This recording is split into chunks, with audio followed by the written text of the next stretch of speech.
The auctioneer had a voice like gravel dragged over sheet metal, and he didn't waste it on ceremony. Lot 47.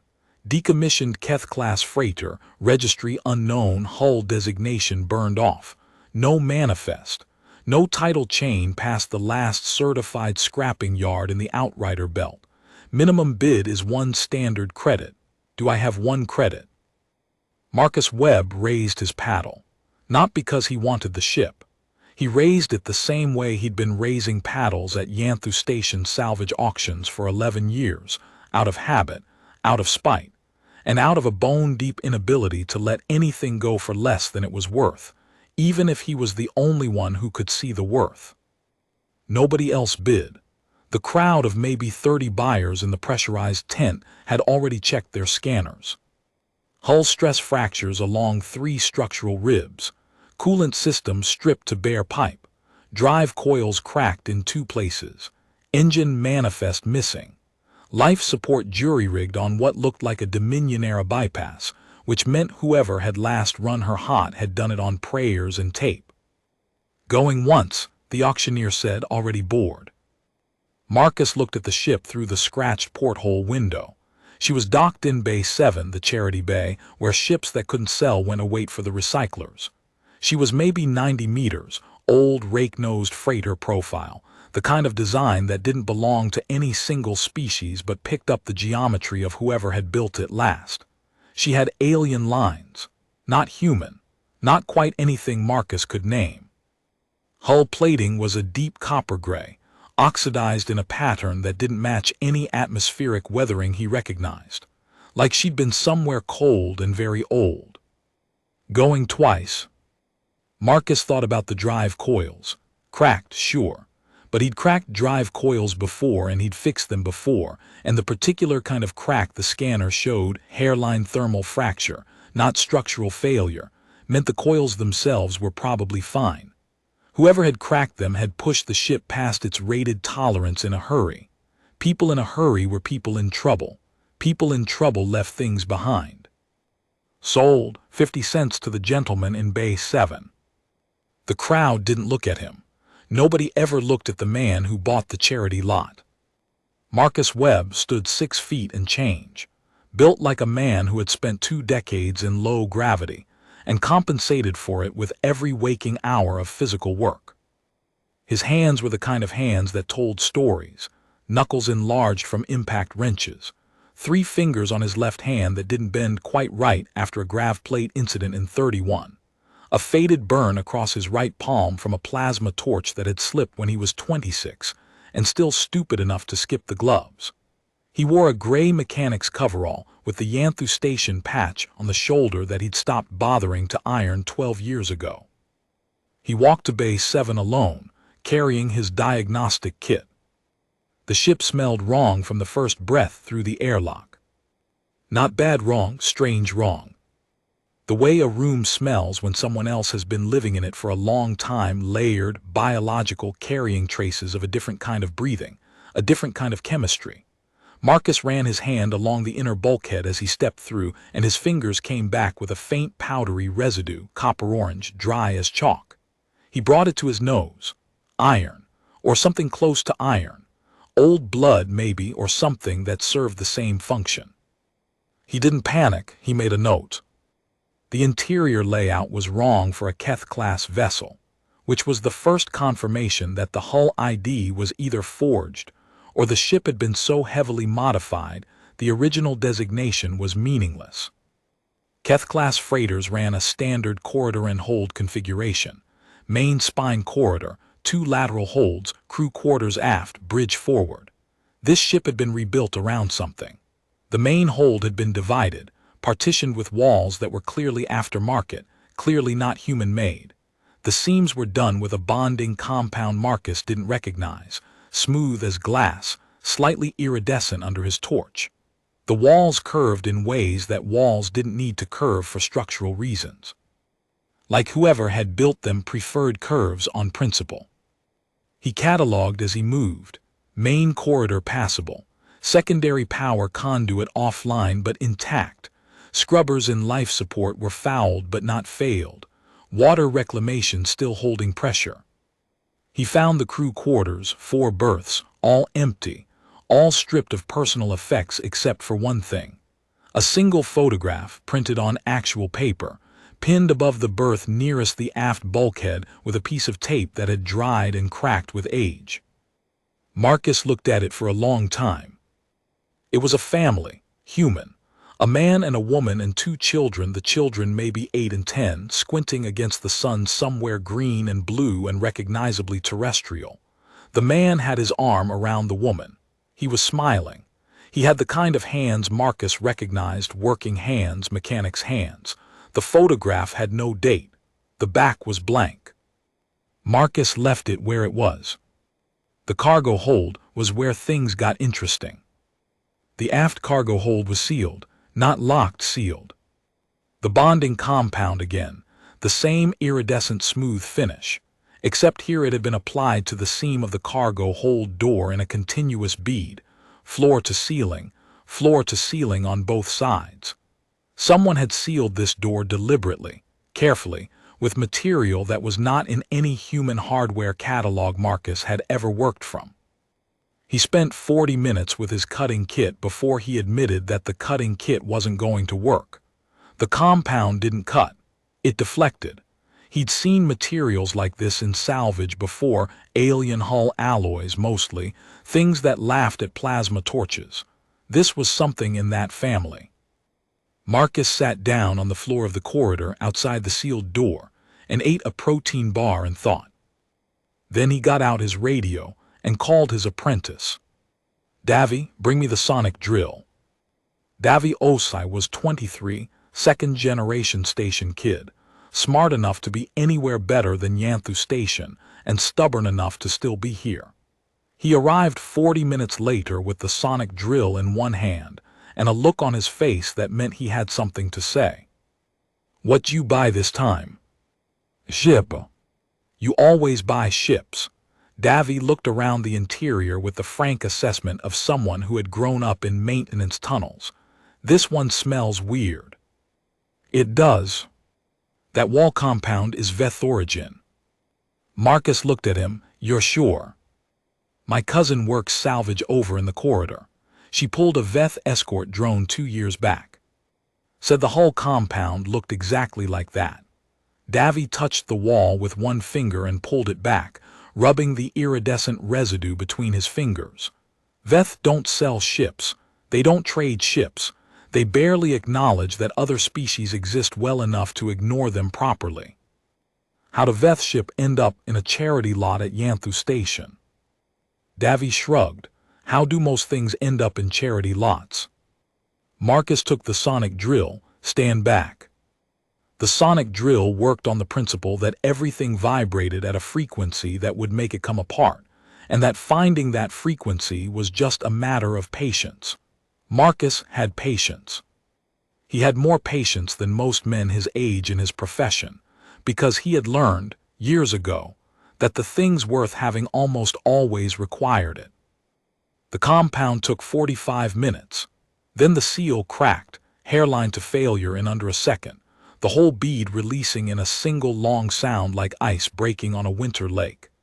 A sound Marcus had no business hearing on a station in the outer territories but recognized anyway, from some cellular memory of being human and knowing what cold breaking sounded like. The cargo hold door opened. The smell hit them both. Not blood, not rot. Something deeper, something more fundamental, the smell of a living thing that had been in a confined space for a very long time, recycling its own air, running its metabolic processes on reserves, slowing down to the minimum required to stay alive. The smell of a thing that was hibernating. Davy took a step back. Marcus did not. He raised his torch. In the far corner of the cargo hold, in a space that had been cleared of everything else, was a structure that was not a crate, not a pod, not any kind of human survival equipment Marcus had ever cataloged. It was organic, or partly organic, hard to say where the organic ended and the artificial began. The exterior was shell-like, calcified, modeled in that same copper gray as the ship's hull, roughly 2 meters long and 1 meter wide, resting on 6 articulated struts that had folded flat against the floor. It had a surface that was not quite smooth, scored with lines, some of which Marcus suspected were structural, and some of which he suspected, with the specific unease of a man who knew enough about the galaxy to understand that not all marks were accidental, were language.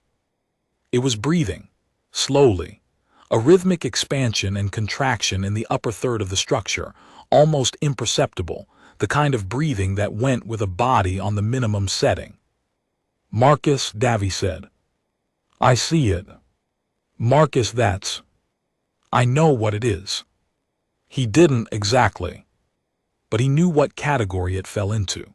Living, alien, sealed inside a human-acquired derelict with what appeared to be deliberate care, on a ship that had been running away from something fast enough to crack its drive coils, on a ship that had last been registered to no one, on a ship that carried photographs of human families, an alien wall compound, and something that breathed. Marcus Webb looked at the thing in the corner of the cargo hold for a long time. Then he sat down on the floor again, the way he sat when he was thinking, back against the wall, knees up. "Go to the station medical office," he said.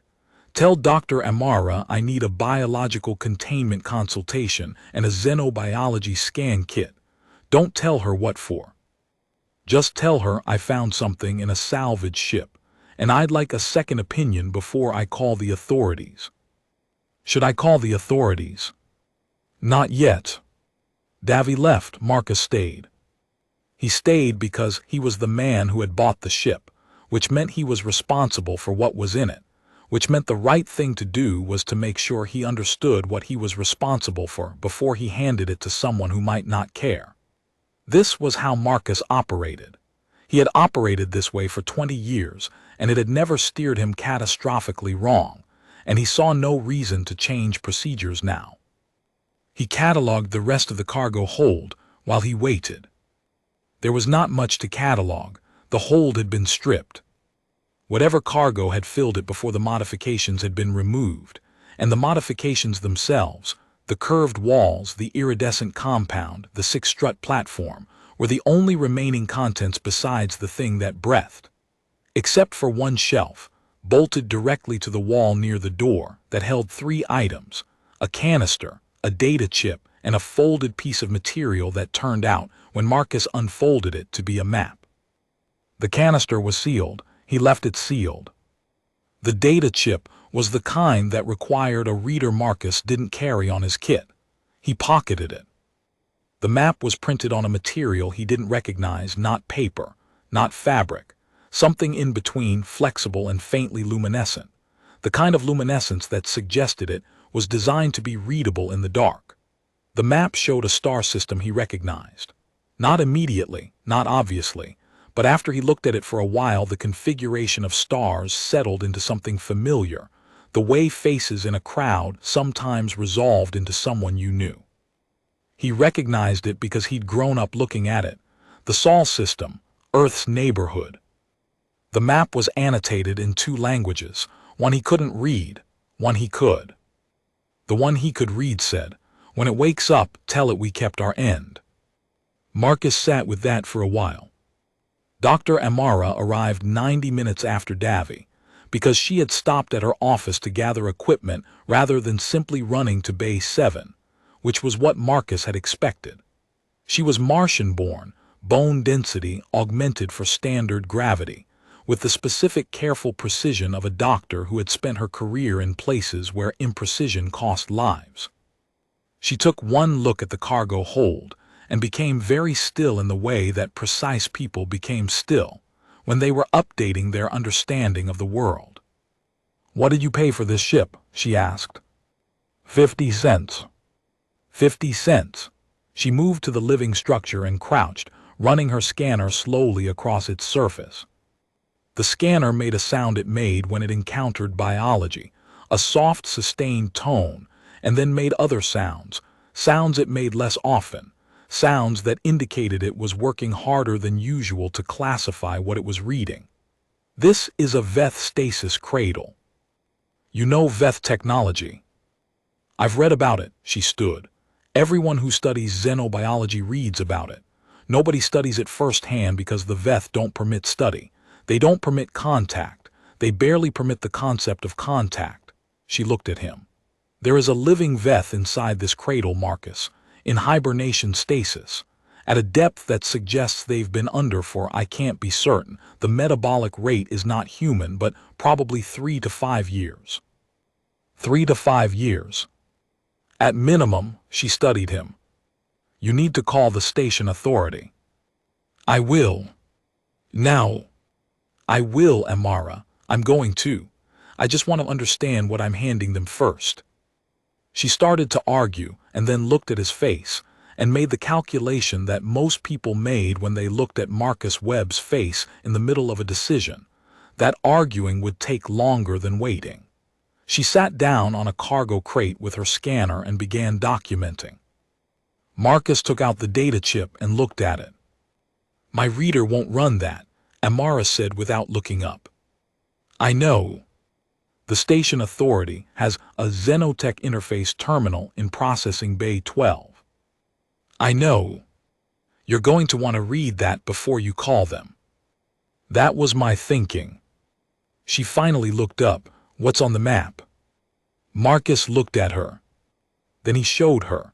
She looked at the annotation in silence for a long time. When it wakes up, tell it we kept our end. Who wrote this? She asked. I don't know, a human. The handwriting is human. When? I don't know that either. He folded the map carefully. But I know the VETH don't give humans ships, and I know ships don't show up at charity lots without histories, and I know whoever built those walls and sealed that cargo hold wanted something kept safe, and they didn't trust the chain of custody past a human they apparently made some kind of agreement with. Amara was quiet for a moment. Marcus, do you understand what this could mean? I'm starting to. The VETH they are not a species that negotiates. They don't trade. They don't cooperate. The academic consensus is that they barely register humanity as a species worth acknowledging. They're ancient. Their technology is 300 years ahead of ours by conservative estimate. For them to have placed, she stopped, started again. For a VETH individual to be in stasis custody aboard a human ship with a human note on a human map. Someone made a deal, Marcus said. Yes. And then someone died or got separated from the ship, or the ship ended up at a charity lot somehow, and the deal got misplaced. Yes. Marcus put the data chip in his pocket with the map. He looked at the breathing structure in the corner of the hold. 3 to 5 years minimum. Whatever the deal had been, whatever had been promised, the VETH inside the cradle had been waiting in the dark for 3 to 5 years for a human to come through on a promise they didn't even know had been lost. He thought about the photograph in the crew quarters, the working hands man with his arm around his family, squinting in the sun somewhere green. He thought about what it meant to make a deal and mean it. I'm going to read the chip, he said, and then I'm going to call the authorities, and I'm going to make sure that whoever handles this knows that there is an obligation here, not just a discovery. Amara nodded slowly. You sound like you've already decided something. I always decide before I call the authorities. It's the only way to make sure the calling means something. Processing Bay 12 was empty at that hour, the third station night shift, when most of the auction buyers had retired to their berths and the processing staff had rotated out. Marcus used his maintenance access card, which opened more doors on Yanthu Station than it was officially supposed to, and found the Xenotech interface terminal without difficulty. The chip read without problem. Whatever format it used, the interface translated it. He read it twice. Then he sat very still for a long time with his hands flat on the desk. The file was a log. It belonged to a woman named Sergeant Kara Halst, contracted salvage and acquisition specialist, operating under a designation Marcus didn't recognize. Not standard military, not corporate, something in between, the kind of designation that appeared in the middle of operational records and never in the headline. Her log ran for 14 months, and it told a story in the dry, precise language of someone who had been trained to report facts, and had learned, over 14 months, that some facts were too large for the training. Humanity had not found the Veth. The Veth had found humanity. They had found humanity approximately 22 years ago, according to the log, making contact not through any official channel, not through any first contact protocol, but through a single agent who had presented herself at a deep station waypoint in the outer territories and asked, through a translation matrix that suggested she'd been studying human language for some time before making contact, to speak with someone who understood commerce. The Veth, it turned out, were losing a war, not to humanity, to something else. The log referred to it only as the collective, and Halst's notes indicated she'd been briefed that no better translation existed, that the word in the original language carried connotations of consumption, of absorption, of the specific horror of ceasing to be separate. The collective was consuming species. It had been doing so for centuries. The Veth had been fighting it for 60 years and were, by their own internal assessment, losing. They had come to humanity because of one thing. Guns, not the guns themselves. The Veth had weapons that made human firearms look like pointed sticks. They had come to humanity because of humanity's relationship with weapons. Because in 60 years of fighting the collective, the Veth had identified one consistent pattern in the battles they had won. The collective was advanced, but it was not creative. It fought according to pattern. It had never faced an enemy that industrialized violence the way humans had, that refined it across centuries, that had produced not just weapons but philosophies of weapons, that had written libraries on the subject, that had fought each other into such fine-grained expertise on the matter of ending lives efficiently, that the expertise had become its own kind of art form. The Veth wanted human tactical doctrine, human weapons design philosophy, human institutional knowledge about war. They had approached 17 humans over a period of 8 years, not governments, not militaries, individual humans, selected through a process the log described as opaque, but which seemed to involve the Veth identifying humans who had specific combinations of qualities, pragmatism, loyalty, and what the Veth translation matrix rendered as a phrase Halst had written in quotation marks: willingness to carry a thing past personal cost. Halst had been one of the 17. The log described her initial reaction as professional skepticism, followed by a period of what she called extremely reluctant belief. She had spent 14 months as an intermediary, passing human tactical and weapons design information to the Veth contact. Information she had gathered, quietly, from her military connections, at no small risk to herself. In exchange, the Veth had offered her something: safe passage for the stasis cradle. The cradle held a Veth archivist, a designation that the translation matrix rendered inadequately, Halst noted, but which seemed to indicate something between historian, oracle, and the person who held the institutional memory of an entire civilization. The archivist had been removed from Veth space because Veth space was no longer safe. The archivist carried, in memory, the complete record of everything the Veth had learned about the collective in 60 years of war. Everything about its patterns, its vulnerabilities, its history. Everything that might allow humanity specifically, because the Veth had made their calculation and humanity was their bet, to do what the Veth had been unable to do. The log ended abruptly, not with a final entry, with a half-finished sentence: ship is being tracked, I think they found the... Marcus read it twice and sat with it.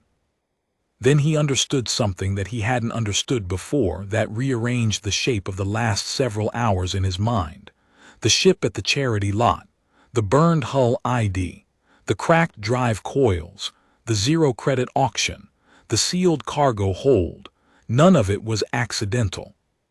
The ship had been running, and then it had been caught, and then something had happened to Halst, and the ship had been released stripped of its obvious value, emptied of everything that would raise a flag at auction, left to circulate in the salvage system until whoever was looking for it gave up or lost the thread. And whoever had released it, whoever had emptied it and burned the registry and set it loose in the current like a message in a bottle, had left three things: a canister, a chip, a map. When it wakes up, tell it we kept our end. Marcus thought about that for a while. Kept whose end? Halst's end, presumably. The bargain she had spent 14 months keeping, at the cost of whatever the unfinished sentence had been about. At the cost of her ship, her crew, maybe more. Someone, maybe Halst, maybe someone she'd trusted the ship to, had kept the bargain to the last degree possible, had kept the archivist safe, had left the pieces for whoever found them. The bet was still alive. It had just been waiting for the next person to pick it up. Marcus thought about Davy, back in Bay 7 with his scanner and his casual certainty, about Veth Hull compound, about Amara and her note-taking precision and her understanding of obligations, about the man in the photograph with his arm around his family and his working man's hands and his squinting smile in some terrestrial sunlight that was 3 to 5 years ago at minimum. He thought about 50 cents. He went back to Bay 7. Amara was still there. Davy was there, eating something from a ration packet, sitting cross-legged on the floor near the cargo hold door with the uncomplicated patience of youth. The breathing structure breathed. Marcus told them what was on the chip. He told them all of it without editorializing, the way he cataloged, facts in order, no interpretation until the facts were complete. Davy stopped eating halfway through. Amara put down her scanner. By the end they were both very still. A war, Davy said. Coming toward us, yes. And the Veth asked humans for help. They found 17 humans and asked them individually, in secret, without governmental acknowledgement on either side. Amara looked at the canister on the shelf. What's in that? I don't know. The log doesn't specify. She stood and walked to the shelf. She ran her scanner over the canister without touching it, watched the readout. Her face did something complicated. It's biological material, she said. Complex, multi-compound, she paused.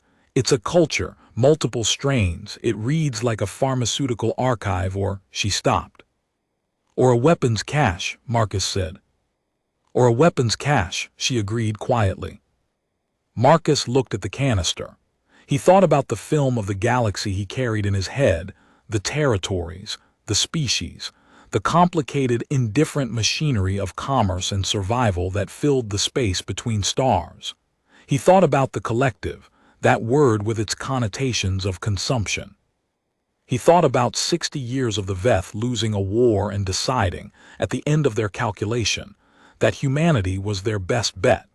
Not because humanity was strong, not because humanity was advanced, because humanity had spent 10,000 years refining the specific art of fighting things that were bigger than them. That was the bet. That was what Halst had understood well enough to spend 14 months of her life on. He thought about the man in the photograph. He thought about what it meant to carry a thing past personal cost. He opened his radio. I'm calling the station authority, he said, but first I need you both to hear something. They looked at him. We are going to tell the authorities exactly what we found, all of it. The chip, the map, the canister, the archivist. All of it. We are not going to hide anything, and we are not going to manage the information because we think we know better. He paused. But we are going to be present when they decide what to do with it. We are going to be the people in the room who read the log. And if someone tries to put this in a box and close the lid, we are going to be the people who say, there's an obligation here. To who? Davy asked. To the Veth. To Halst, Marcus said. To whoever let this ship go rather than let the archivist be taken. To whatever they paid. Silence, the structure breathed. 50 cents, Amara said. And there was something in her voice Marcus couldn't quite name, not humor exactly, but the cousin of it, The thing humor became when the situation was too large for laughter but too absurd for solemnity. 50 cents, Marcus agreed. He called the station authority. What followed was the kind of controlled chaos that Marcus had always found easier than most people did, because he had a temperament that read chaos as a series of problems requiring sequential solutions, rather than an overwhelming, undifferentiated emergency. The authority dispatched 3 officers and a senior administrator who looked like she hadn't slept in several days and probably hadn't, given the territorial security alerts that had been running in the background for 6 weeks. Marcus told her what he'd found in the same order he'd told Amara and Davy: facts. No interpretation until the facts were complete. The administrator's name was Yenna Sor. She was Yanthu Station born, 50 years of service, and she had the face of someone who had seen too much to be surprised easily and not quite enough to be unsurprisable. She read the log file on the terminal screen without expression. She looked at the canister and said nothing. She looked at the map for a long time. Then she looked at Marcus. "You paid 50 cents for this ship." "Yes." "And you opened the hold." "Yes." "Because you thought there was something worth finding." "I thought there was something in there that needed to be found by the right person," Marcus said. "I wasn't certain I was the right person, but I was the person who was there." Sor looked at him for a moment with the evaluating attention of someone running calculations. Then she looked at the cargo hold, at the breathing structure, at Amara's documentation notes on the scanner screen, at Davy, who was trying to look less young than he was and largely failing. "We are going to need to wake it up," she said. "Eventually. And when we do, someone is going to need to be there who knows the context, who read the file, who can tell it," she looked at the map, at the annotation, "what it needs to hear." "Yes." "You're volunteering." "I'm stating a fact," Marcus said. "I'm the man who bought the ship. That makes the ship my responsibility. That makes what's in the ship my responsibility. I don't leave a job half-finished." Sor was quiet for a while. Around them the station hummed its constant low note, the sound of life support and circulation systems, and all the mechanical effort that kept human beings alive in the places they had no business being. Marcus had heard that sound his whole adult life. He found it comfortable. He found most things comfortable that other people found ominous, because he had learned long ago that the ominous thing was usually just the unfamiliar thing, and the unfamiliar thing was usually just the thing that hadn't been cataloged yet. "Do you understand," Sor said carefully, "what you're actually describing? If this log is accurate, if the Veth's assessment is accurate, we are talking about a conflict that makes every territorial dispute in this quadrant look like a bar fight." "Yes." "And your response to that is to suggest that we honor a deal made by a woman we've never met, with a species we've never spoken to, on behalf of a civilization that doesn't know we exist." "My response," Marcus said, "is that we have an obligation. Someone kept their end. The deal is still on the table. The archivist is still alive. That doesn't happen by accident. That happens because someone worked very hard to make sure it happened, and it would be a poor return on their investment for us to pretend we didn't notice." Sor looked at the annotated map one more time. "When it wakes up, tell it we kept our end." "All right," she said. "All right." She straightened up. "I'm going to need to make some calls that are going to make some very important people very uncomfortable. While I do that, I want you and your team to document everything in this hold, and I want that documentation triple verified." She paused at the cargo hold door. "How long have you been doing salvage work?" 22 years. "And in 22 years, how many ships have taught you something?" Marcus looked around the copper-gray interior of the derelict, at the curved walls and the iridescent compound, and the shelf with its 3 objects, and the breathing structure in the corner that held an archivist who had been waiting in the dark for 3 to 5 years for someone to come and tell it the debt was paid. Every one of them, he said. That's why I keep buying them. The waking took 72 hours. Not because the process was slow. The station's xenobiology team, hastily assembled, found that the stasis cradle was designed to release its occupant in response to a specific acoustic signal, which they found on the data chip in the same file cluster as the log, as if Halst had anticipated exactly this moment. The 72 hours were because the station's administration, SOAR's uncomfortable calls percolating upward through layers of bureaucracy that had never been designed to handle something like this, required that amount of time to generate a consensus that waking the archivist was preferable to the alternatives. Marcus spent most of those 72 hours in the ship. He slept 4 hours a night in the crew quarters, in the berth with the photograph above it. He ate ration packs. He finished his diagnostic catalog of the ship, the hull, the drive systems, the life support, the secondary power. He wrote up an accurate and thorough repair estimate, as if estimating repairs was a normal thing to do on a ship that contained the survival plan of an alien civilization. It was something to do with his hands. Davy worked alongside him for most of it, quieter than usual, with the internal quality of a young man processing a large idea. At one point late in the second night he asked, "Do you think she made it, Halst?" "I don't know." The log ended mid-sentence. "I noticed." That's not usually good." "No," Marcus said. Davy was quiet for a while, but she kept the deal. Whoever released the ship, they kept the deal. "Yes. That's something." "That's a lot," Marcus said. On the morning of the third day, SOAR came back with 3 administrators from the Outer Territorial Council and 2 individuals whose credentials were not explained to Marcus, but who had the specific quiet of people who operated in the space between official and unofficial. They gathered in the cargo hold. The acoustic signal was played, 3 tones, low mid-high, in a frequency range that was below human hearing and felt, in the chest, like a word being said in a language you'd forgotten you knew. The stasis cradle opened. The Veth archivist was smaller than Marcus had expected, humanoid in the broadest sense, bilateral, upright, limbed, but alien in every detail.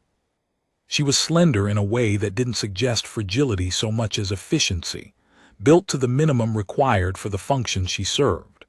Her skin was a mottled gray copper that matched, Marcus realized, the ship's hull plating, a Veth aesthetic, perhaps, or a camouflage logic, or just the specific color that organisms developed when they lived in copper-gray environments for long enough. Her eyes, when she opened them, were a very deep gold, with an iris that expanded and contracted rapidly as she adjusted to the light, like a camera lens finding focus. She looked at the room, at the humans. Marcus stepped forward. "I'm Marcus Webb," he said, "because beginning with your name was what you did. I bought this ship at auction. I found you inside. I read the log." He paused. "We kept our end." The translation matrix ran on a tablet in SOAR's hands. The archivist watched it. She was very still, with the stillness of someone listening at a cellular level. Then she said something in a voice that was not sound language in any way Marcus would have clocked as speech on the street, but that the matrix rendered after a pause as, "You are the one who found." "Yes." The ship was lost. The agreement was uncertain. The ship was salvaged. The agreement, the obligation was intact. We read what was on the chip. We know what was promised.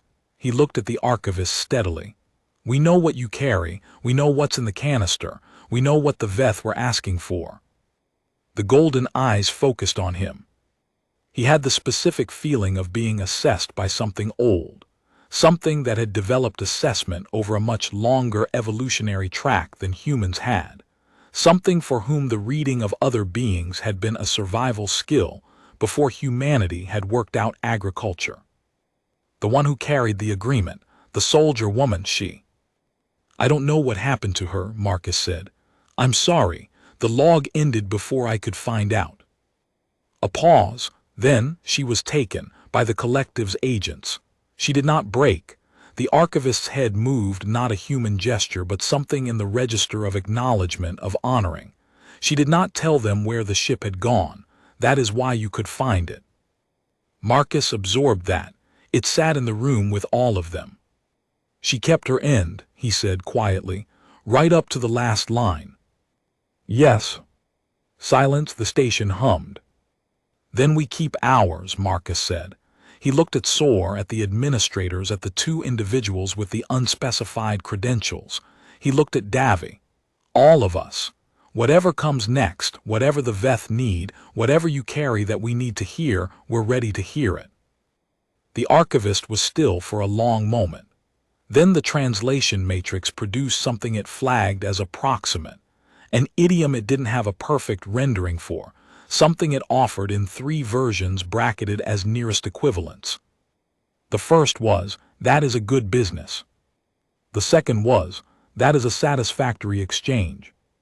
The third, which the matrix flagged as most culturally precise, even if least literally accurate, was, now the debt runs the other direction.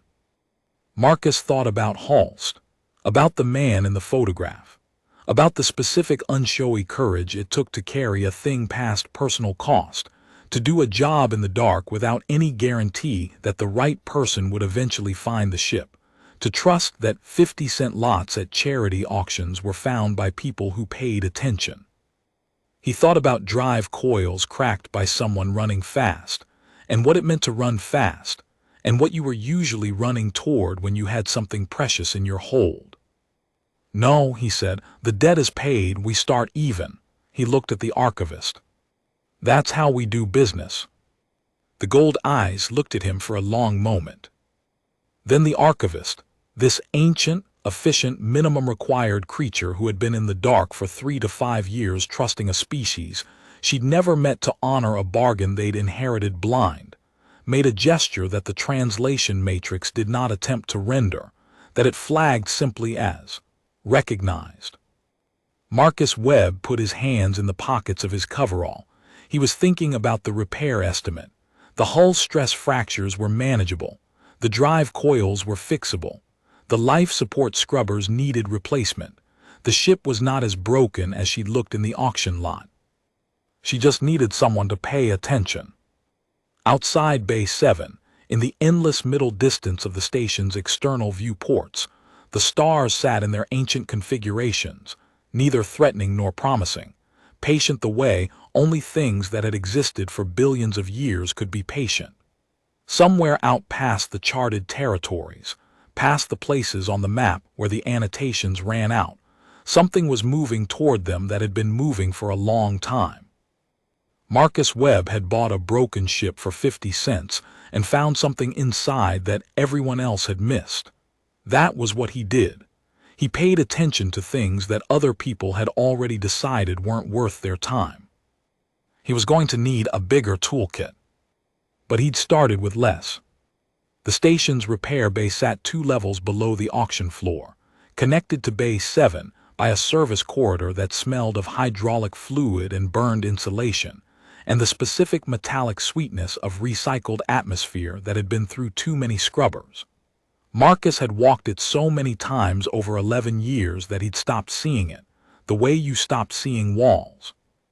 He walked it now with the data chip in his pocket, and the map folded in his left breast pocket, and a feeling he identified, after some interior consideration, as the low-frequency hum of a thing that had changed. Not anxiety, not exactly.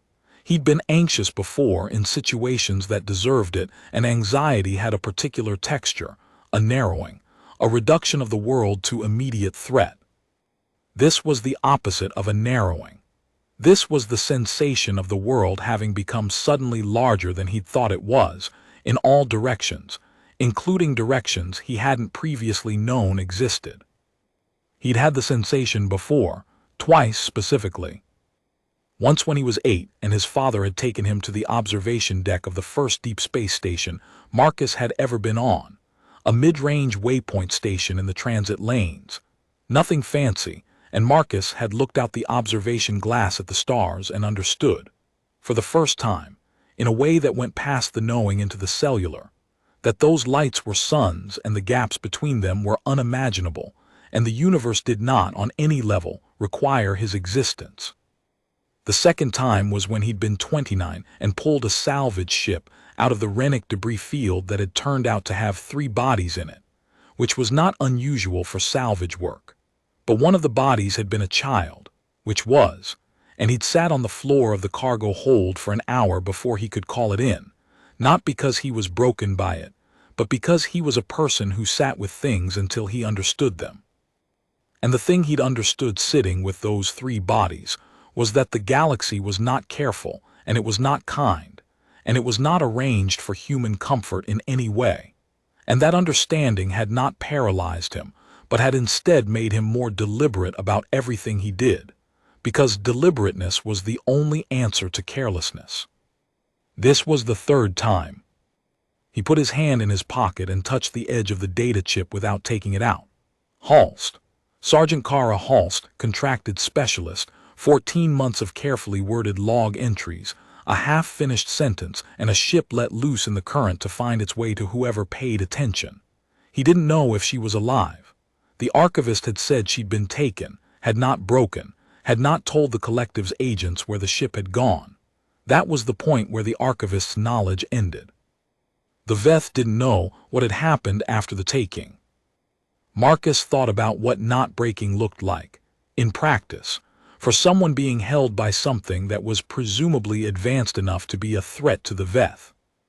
He thought about it with the practical consideration of a man who had read military history, not academically, but the way mechanics read everything, for the underlying principles, for the structural logic, and what he concluded was that Halst had known what she was carrying and had decided the carrying was worth what it might cost, and that was all he needed to know about Sergeant Kara Halst.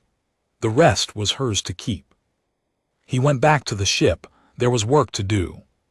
The drive coils took him a full day to assess properly, which was longer than he'd estimated but shorter than it would have taken most people, because Marcus had the specific knowledge base of a man who had personally repaired 43 drive coil systems of 15 different configurations, and had developed, over that process, an intuitive read of the things that went past scanner data into something closer to feel.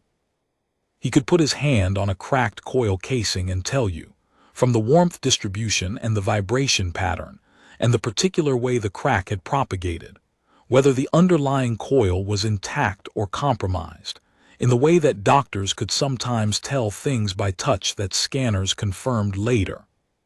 These coils were intact. The cracks were pure thermal overload, a very specific pattern that Marcus associated with emergency jumps, the kind of jump you made when you were willing to risk the coils because the alternative was worse. Someone had jumped this ship several times in rapid succession, probably with insufficient cooldown between jumps, and the coil casings had paid the price. The coils themselves had survived because they were Veth-constructed components, and Veth engineering, even salvaged and stripped and left at the charity lot, was not casual about material tolerances. He replaced the casings. It took him the better part of the day, Davy handing him tools and occasionally asking questions that Marcus answered without stopping work. This was how he had always done his best thinking, with his hands occupied, his conscious mind deployed on the immediate mechanical problem, his deeper processing running whatever had to run. What his deeper processing was running on, for most of that day, was the canister. Amara had called it a pharmaceutical archive or a weapons cache. The scanner couldn't resolve the distinction because both possibilities were, at the biological level, the same kind of thing: complex cultures, multi-compound, designed to be deployed into a biological system and produce a specific result. The distinction was in the intent of the designer and the nature of the target. A pharmaceutical archive was a library. A weapons cache was a deployment system. Marcus kept returning to one specific sentence in Halst's log. The Veth had come to humanity for tactical doctrine, for the philosophy of weapons, for the institutional knowledge accumulated across 10,000 years of human beings finding increasingly efficient ways to do damage to each other. They hadn't come for the weapons themselves. They had their own weapons, better weapons, 3 centuries of advancement beyond anything humanity had on the shelf. They'd come for the thinking. And the canister, with its complex cultures and multi-compound strains, was either the beginning of that thinking applied to something biological, or it was something the archivist had been carrying as a record, a library of what the collective's biology looked like, the raw material of understanding an enemy. Marcus didn't know which. He suspected it was both. He suspected the distinction was academic. What he didn't suspect was that it was harmless. Nothing about this ship was incidental. By the end of the first day, the drive coils had new casings. The life support scrubbers had been cleared and partially replaced with Yanthu Station standard components that weren't a perfect fit but would hold. And the secondary power conduit had been restored to 60% capacity, which was enough to run full interior lighting and environmental systems without drawing on reserve. The ship felt different with the lights on. Davy had said it smelled weird, and he was right, but with the environmental systems running and the scrubbers cycling fresh, the weird smell was changing, not disappearing, not becoming human, but becoming something Marcus could begin to parse. The alien chemistry was thinning. The deep biological note, the smell of the hibernating archivist's extended slow processes, was still there but subordinate now to something else, something that Marcus identified gradually as the smell of the ship itself. The ship as an object with its own history, the accumulated traces of everyone who had traveled in her. He found other things as he worked. Behind a panel in the secondary corridor, a panel he would not have removed if he hadn't noticed that the seal compound had been applied unevenly on one side, a mistake in the application that suggested hurry rather than craft. He found a second data chip and a handwritten note on the same material as the map. The note said, "The archivist's real name cannot be rendered in human language." The closest approximation in the phoneme set we've documented is something like Verath Sol. She responds to Vera when she's in a patient mood. She has not been in a patient mood often. She is approximately 400 years old and has the interpersonal warmth of someone who has spent 400 years being the smartest person in every room. She knows it. So does everyone else. Don't apologize to her. She reads apology as weakness and it sets things back. Be direct. She respects efficiency. She will test you with silence. She does it with everyone. It's not personal, just wait her out. The note was signed CH. Marcus read it twice and put it with the other things in his breast pocket. He didn't tell Sor about it immediately. Not because he was hiding it. He would include it in the documentation properly, as he'd said he would, but because there were some things that wanted to be carried a little longer before they were handed over to the system. Halst had taken the time to write practical notes about how to talk to the alien she'd spent 14 months negotiating with. She'd done it in a hurry, probably, in whatever time she'd had before the ship had to be released. She'd thought about the person who would find the ship and had tried to make their job a little easier. That was a kind of care that deserved a moment of recognition before it became documentation. Marcus put the panel back. He was in the engine room rerunning the drive coil diagnostic for the third time. The third time because twice was what you did if you were thorough, and 3 times was what you did if you were about to certify a ship ready for jump. When Davy appeared in the doorway with 2 ration packs and a look on his face that had something in it beyond the mechanical competence he usually wore. "Can I ask you something?" "You're going to ask it anyway." Davy came and sat on the floor near the engine coupling housing, the way younger people sat when they were about to say something that required the steadiness of a physical anchor. "Do you think about the thing that's coming? The collective?" Marcus kept his eyes on the diagnostic readout. "I think about the drive coils." "Marcus." "What do you want me to say, Davy?" "I don't know. I guess I want to know if you're scared." Marcus set down the diagnostic tablet. He looked at the drive coils, at the new casings, at the quality of the work he'd done, which was good work, the kind of work that held. "Yes," he said. "Yeah. Being scared of the right things at the right time is one of the most functional things a person can be. It means you're paying attention." He picked the tablet back up. "The people who weren't scared of the right things are the reason we have so much salvage work." Davy was quiet for a moment. "But you're still going to fix the ship." "I always fix the ship. Even though." Marcus ran the diagnostic sequence again, watching the numbers settle. "You know what the difference is between a ship that can fly and a ship that can't. Someone who pays attention to the things that need fixing. That's the whole difference. The galaxy's full of ships that could fly if someone sat down with a torch and an impact wrench and put in the hours." He paused. "The Veth couldn't beat the collective. You know why? Not because they weren't smart enough. Not because they didn't have the weapons. Because they fought it the way they knew how to fight. They're 400 years ahead of us on technology, and they lost anyway, because the collective knew their patterns. They needed someone who'd been fighting impossible things in creative ways for 100 centuries, and had the scars to show for it. Humanity. He watched the diagnostic numbers. "We've been fighting each other for so long we made an art form of it. That's not something to be proud of necessarily, but it's real and it's useful, and the Veth were smart enough to know that and humble enough to ask." Davy chewed on that for a while. Halst must have understood that, to spend 14 months on it. She understood it well enough to die for it. Or be taken for it. "Same calculation," Marcus said. "She knew what might happen and she did it anyway. That's the only definition of courage that matters, as far as I've been able to tell." He certified the drive coils and moved on to the jump motivators. It was on the second night, 3 in the morning station time, with Davy asleep in the forward berth and Marcus sitting in the crew quarters under the photograph with a cold cup of something that had been coffee before it had been ignored, that he thought most clearly about what was going to happen next. The archivist was going to wake up, 72 hours from the acoustic signal, give or take whatever variable the stasis cradle's biology introduced.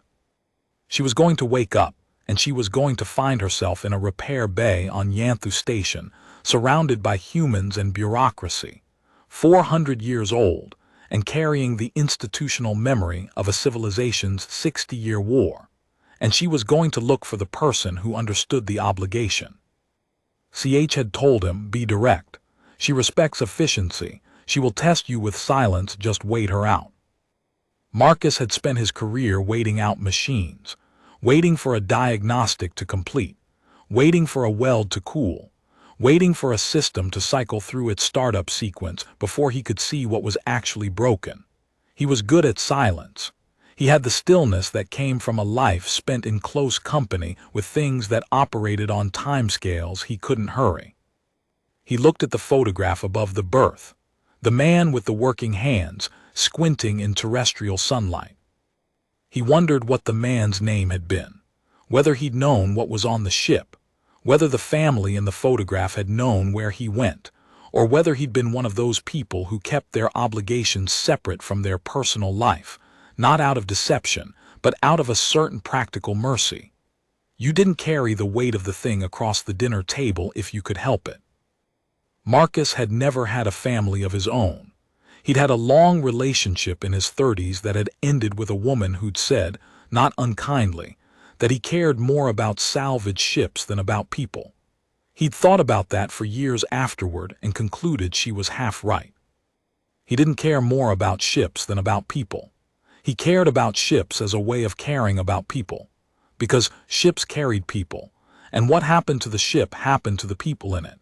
And if you paid attention to the ship, you were, indirectly, paying attention to every person who had ever lived and worked and been afraid and been brave in that particular piece of pressurized metal. Every ship taught him something. That was what he'd said to Soar, and it was true in the specific way that the things you said without thinking were sometimes truer than the things you prepared. Ships were records. They kept what people left in them: the photograph, the note, the half-finished sentence, the sealed hold and the breathing thing inside it, and the three objects on the shelf that added up to a message in a language that required the right person to read it.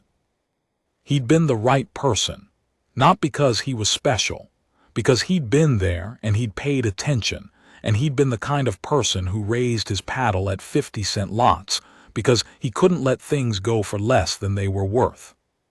That was enough.